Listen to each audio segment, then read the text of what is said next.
पूरी दुनिया में गांधी जी का जन्म दिवस मनाया जा रहा है। भारत में धूमधाम से मनाया जा रहा है। सभी बड़े बड़े इंस्टीट्यूट, सभी जगह पे गांधी जी की जन्म दिवस की बहुत सारी सभाएं चल रही हैं। लेकिन गांधी जी ने क्या करके दिखाया, क्या कहा है करने के लिए, उस पर कोई विचार कर रहा है कि नहीं कर रहा है, उसकी ओर मैं आपका ध्यान आकर्षित करना चाहूंगा।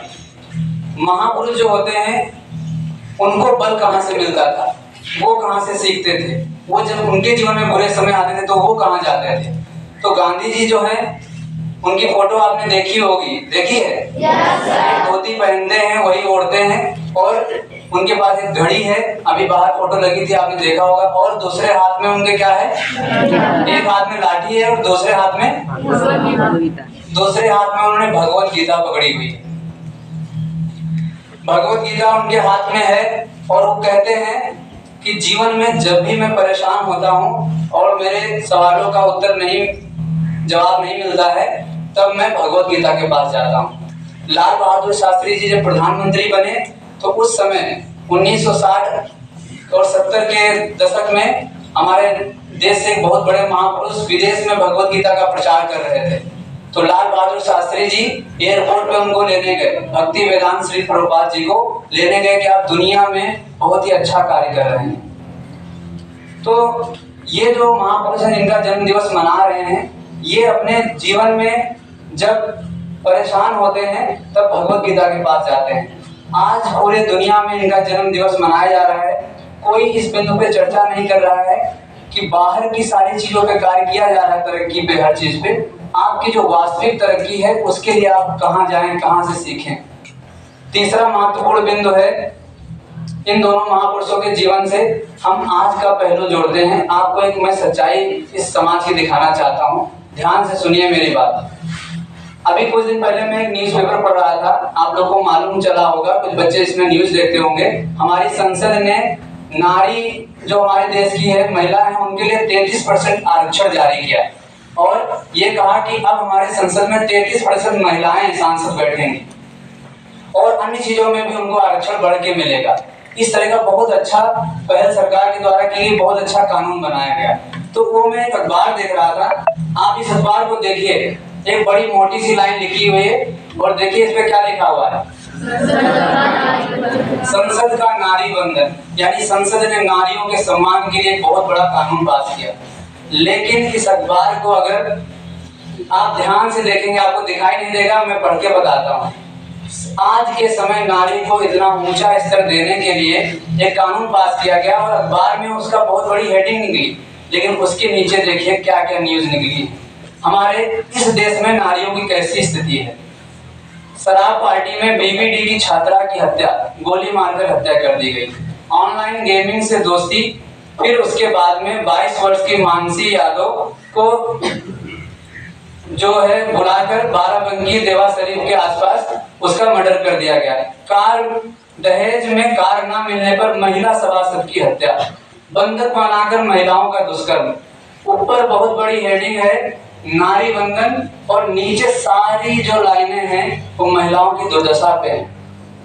अब आप इसमें कहेंगे क्या सरकार का दोष है? सरकार अच्छे कदम उठा रही है, नारियों के लिए अच्छी चीज लेके आ रही है, लेकिन ये जो अत्याचार है, ये जो इस समय की स्थिति है, उसका कारण क्या है? तो आपको इस पे थोड़ा सा मैं ध्यान आकर्षित करना चाहूंगा। सबसे बड़ी चीज, गवर्नमेंट के रूल्स अच्छे हैं। एक बहुत बड़े राष्ट्रपति हुए अमेरिका के, उन्होंने कहा कि देश में जो सरकार है वो आपके लिए क्या कर सकती है ऐसा मत सोचिए, आप देश के लिए क्या कर सकते हैं ऐसा सोचिए। इंग्लिश की मैं ट्रांसलेशन करके आपको बता रहा हूँ। तो जैसे सरकार ने अच्छे कानून बनाए हैं, अच्छे नियम बनाए हैं, जैसे 1090 है, कोई बालिका को तो कोई दिक्कत हो रही है वो शायद चेंज कर दिया गया है, 112 कर दिया गया है, जो भी है महिला हेल्पलाइन। किसी बालिका को दिक्कत हो रही है फोन करें, बिना उसकी जानकारी ले किए हुए उनको दंड दिया जा रहा है अपराधियों को। साइबर क्राइम है, किसी बच्ची की कोई भी ऑनलाइन तरीके से कोई प्रताड़ना हो रहा है, किसी अभी एक बालिका थी, उसके स्कूल में कुछ बच्चों ने उसकी आईडी दूसरे नाम से बना के उसकी फोटो अपलोड की, बहुत ही साहसपूर्ण बालिका थी, उसने साइबर क्राइम में फोन करके कंप्लेन कर दी, किस मोबाइल से आईडी बनाई गई, कहां कहां उसको निकाल के पकड़ लिया गया। कहने मतलब है सरकार ने बहुत अच्छा कानून बनाया है, फिर इतने अत्याचार क्यों हो रहे हैं? तो उस पर ध्यान देने वाली बात है। पहली चीज हमारी बालिकाओं के बालकों के मन में क्या कचरा भरा जा रहा है। बॉलीवुड में पिक्चरें बनती हैं, उसमें एक गाना माता पिता के लिए बनता है, धरती पे रूप माँ बाप का जो भगवान के समान है, उस पे गाना बनता है। लेकिन 99.9% जो गीत बनते हैं उसमें ऐसे बनते हैं कि तुझमें रब दिखता है यारा मैं क्या करूं, और चांद तारे तोड़ लाने के लिए बात की जाती है। यानी दिखाया जाता है तुम्हारे लिए यही जीवन में यही मेन उद्देश्य है। जितनी बालिकाएं जितने बालक हैं उनके दिमाग में भरा जा रहा है।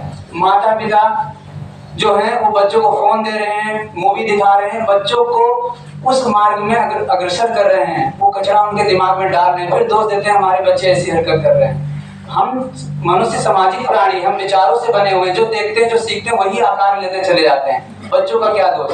उनको आप श्रवण कुमार की कहानी नहीं सुनाएंगे, उनको सती सावित्री की कहानी नहीं सुनाएंगे, उनको एकलव्य की कहानी नहीं सुनाएंगे, वो कहाँ से अच्छे बनेंगे? ये देश की स्थिति है। तो अभी कल एक सरकार ने और पहल की और गांधी जी को श्रद्धांजलि देने के लिए कल 1 घंटे के लिए स्वच्छता अभियान चलाया गया पूरे देश में। और ये 2014 में स्वच्छता अभियान प्रधानमंत्री मोदी जी ने शुरू किया था। अब आप अगर इसमें ध्यान देंगे तो कल गांधी जी को स्वच्छांजलि दी गई, यानी स्वच्छता करके उनको श्रद्धांजलि दी जाए। तो एक बार एक संत थे, एयरपोर्ट पे बैठे थे, उनकी फ्लाइट लेट हो गई, 2015 की बात है। सुषमा स्वराज जी उसमें मंत्री थी, तो उन संत के पास वो समय बिताने के लिए गई और सोचा कि इतना टाइम भी हमारी फ्लाइट का, कुछ बैठ के बात कर लेते हैं।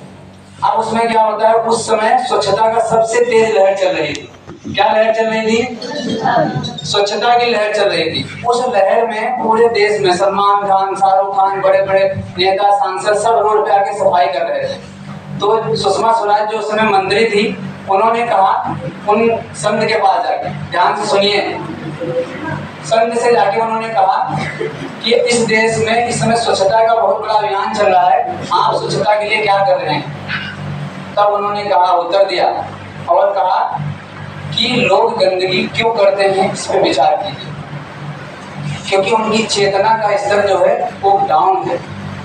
हमारी चेतना के 16 स्तर होते हैं, मृत्यु सबसे 0 स्तर पे आता है, फिर सर्व 25%, फिर उसके बाद दुख, उसके बाद एम्पैथी, उसके बाद इसी तरह बढ़ते बढ़ते 400 पॉइंट पर साहस आता है।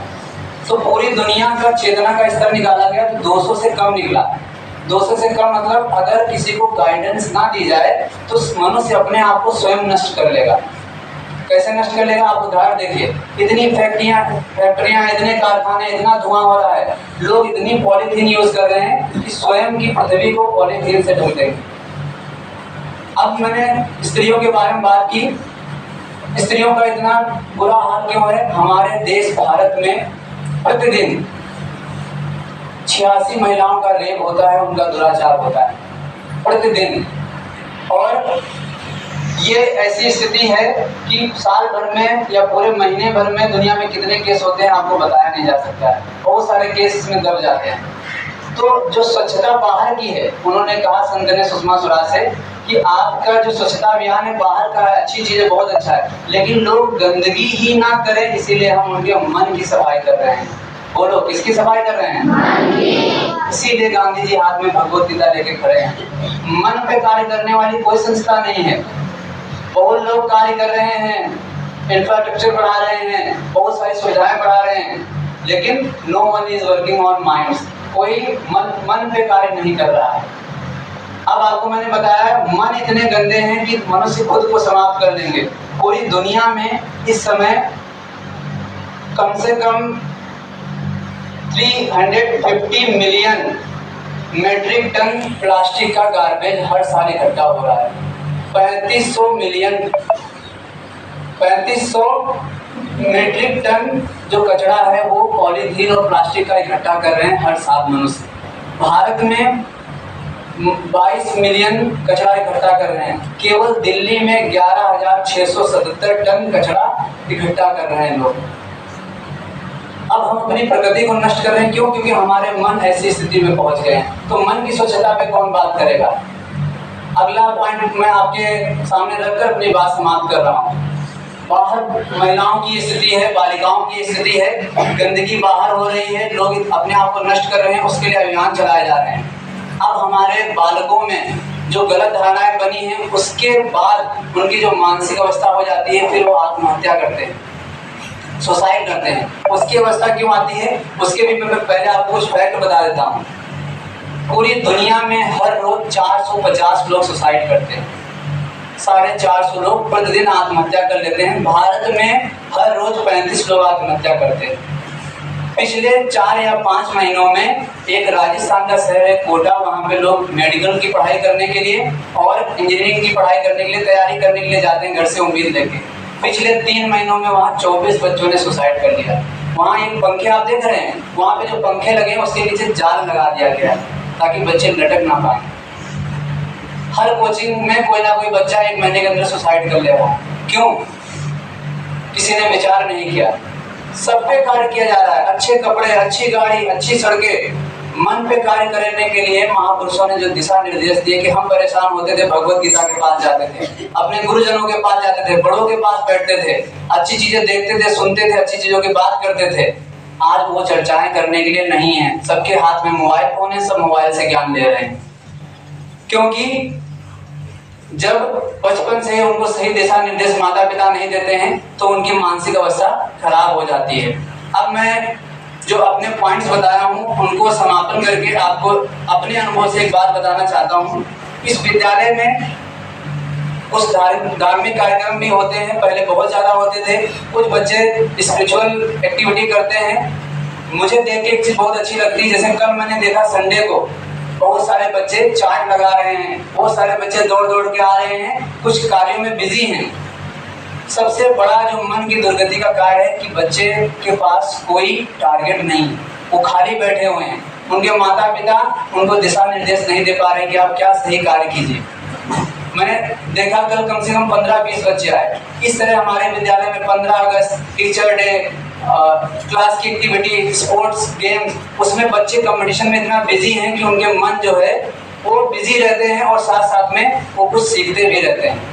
तो मन को नियंत्रण करने के लिए, मन को सही दिशा में लाने के लिए सबसे पहला काम है कि आप अपने गुरुजनों के पास समय बिताएं, फिर अपने माता पिता, दादा दादी के पास बैठें, उनसे बातें करें। उसके बाद में अगर आप पढ़ने लायक हैं तो शास्त्रों का पठन करें और अपने ज्ञान का स्तर बढ़ाएं, अपने मस्तिष्क पे, अपने मन पे कार्य करें। सब बच्चों को मेरी बात जो है मैंने बताने का प्रयास किया, आपको समझ में आई? कितने बच्चों ने ध्यान से सुना? ठीक है, हाँ नीचे कर लीजिए। कितने बच्चे इस चीज को अपने जीवन में नहीं होने देंगे? अपने जीवन में अनर्गल कचरा जो मन में आज बच्चे भर रहे हैं, अनेक फिल्मों के द्वारा, अनेक सोशल मीडिया एडिक्शन के द्वारा, आप अच्छी चीजें, अच्छे लक्ष्य बनाकर अपने जीवन में सद्गुणों को धारण करेंगे। कितने बच्चे? सभी लोग करेंगे? अच्छा ठीक है, हाँ नीचे कर लीजिए। एक फिल्म है, मैंने उसमें देखा था, उसमें एक बच्चा एक होता है, वो हीरो से कहता है कि मैं अपनी पढ़ाई में पास नहीं हो पा रहा हूँ, मेरा मन करता है कि मैं आत्महत्या कर दूँ। आत्महत्या को करता है तो पहली बात वो कमजोर व्यक्ति नहीं होता है, दूसरी चीज वो एक दिन में नहीं करता है। मैंने आपको अभी 1 हफ्ते पहले बताया था, चिंतन बताया था। मैं फेल हो गया हूँ, मैं लोग क्या कैसे जाऊंगा, मुझे मर जाना चाहिए, मुझे मर जाना चाहिए, अब मैं कैसे करूंगा, क्या करूंगा। बार बार रिपीटेडली वो चिंतन करते करते करते इस डिसीजन पे पहुंच जाता है। तो चिंतन कैसे करता है? उसके माता पिता उस पर ध्यान नहीं दे पाते हैं, या ध्यान देते भी हैं, वो सही जो मार्ग था उसको नहीं पकड़कर गलत मार्ग को पकड़ लेता है और गलत चिंतन के द्वारा ऐसे डिसीजन में पहुंच जाता है। बहुत सारे ऐसे वीडियो हैं, बहुत सारे ऐसे संत हैं जो कहते हैं कि आपके जीवन में बहुत मौके आएंगे, आपको बदलने के लिए, आपको दोबारा चांस देने के लिए बहुत सारे मौके आएंगे। इसीलिए अपने जीवन का नाश करने से पहले आप अपने माता पिता की फोटो को एक बार देखिए कि आपके जाने के बाद उनके हृदय पे क्या बीतेगा। इसीलिए मैं कहता हूँ, वो एक गीत है, लुका छिपी बहुत हुई, उसमें माँ कहती है कि सांझ हुई मुझे तेरी फिक्र, यानी शाम हो जाएगी, तुम्हारी माँ तुम्हारा इंतजार करेंगे, देखेंगे उनकी नजरों में जब तुम नहीं आओगे उनके हृदय पे क्या बीतेगी। बच्चों को इस तरह ट्रेन किया जाए, उनके माइंड को ट्रेन किया जाए, उनको बताया जाए मनुष्य जीवन कितना कीमती है। यहाँ बताया जाता है, बड़े भाग्य मानुष तन पावा, सुर दुर्लभ सब ग्रंथन गावा। कितनी मुश्किल से मनुष्य जीवन मिला है, आप अपने आप को देव तुल्य बना सकते हैं। तो ये सारी चीजें हैं, लोग सभी चीजों पे कार्य कर रहे हैं लेकिन मन पे कोई कार्य नहीं कर रहा है। और मन पे कार्य करने के लिए महापुरुषों ने बताया है भगवत गीता। जब अर्जुन विचलित हुए, उनको कुछ नहीं दिखा, उनका धैर्य टूट गया, गांडीव हाथ से नीचे गिर गया, तब उन्होंने हाथ जोड़ के कहा, हे केशव मुझे मार्गदर्शन दीजिए। तब भगवान ने उनको भगवत गीता सुनाई कि ये मन से हारा हुआ व्यक्ति है, इसके मन को बलवान करना है। अंत में अर्जुन कह देते हैं, नष्टो मोहा स्मृति लब्धा, मेरा मोह नष्ट हो गया, स्मृति बुद्धि आ गई। तो आप सभी लोग इसी तरह अपने मन को शुद्ध करते रहिए, अपने गुरुजनों से ज्ञान लेते रहिए, और साथ साथ में खाली समय जो है उसमें कुछ ना कुछ कार्य कीजिए, टारगेट बनाइए, फिटनेस कीजिए, कुछ अच्छी आर्ट बनाइए, कुछ अच्छे गीत लिखिए, गीत गाइए, माता पिता की सेवा कीजिए। ज़्यादा से ज़्यादा समय आपको इस तरह व्यतीत करना है। तो मैंने जो पहलू आपके सामने रखे उन पे आप विचार कीजिएगा। मैं कभी नहीं कहता हूँ कि मेरे संदेश को सब लोगों तक पहुँचाओ, बताओ। मैं अपनी वीडियो भी नहीं यूट्यूब पे कहता हूँ अपलोड करो, लेकिन ये जो आज मैंने पॉइंट रखे हैं, मैं कहना चाहता हूँ कि हमारी जो जनरेशन है उसको सही मार्ग में लाने के लिए उनको अच्छा मार्गदर्शन चाहिए, जो कि बड़े बुजुर्ग दे सकते हैं, शास्त्र दे सकते हैं, गुरुजन दे सकते हैं, और उनके मन को गंदगी से बचाने के लिए किन किन चीज़ों से दूर रखना है, इस पे हमारे पेरेंट्स को, अभिभावक को सोचना चाहिए। उनको ये बातें बताइए कि हमारे देश की स्थिति क्या है। हम नारियों के लिए इतनी बड़ी बड़ी बातें कर रहे हैं, हमारे देश में नारी की स्थिति क्या हो गई। मेरी बात समाप्त होती है। मैं चाहूँगा कि ये कार्यक्रम जो है, अब इसमें अन्य लोग जो आ रहे हैं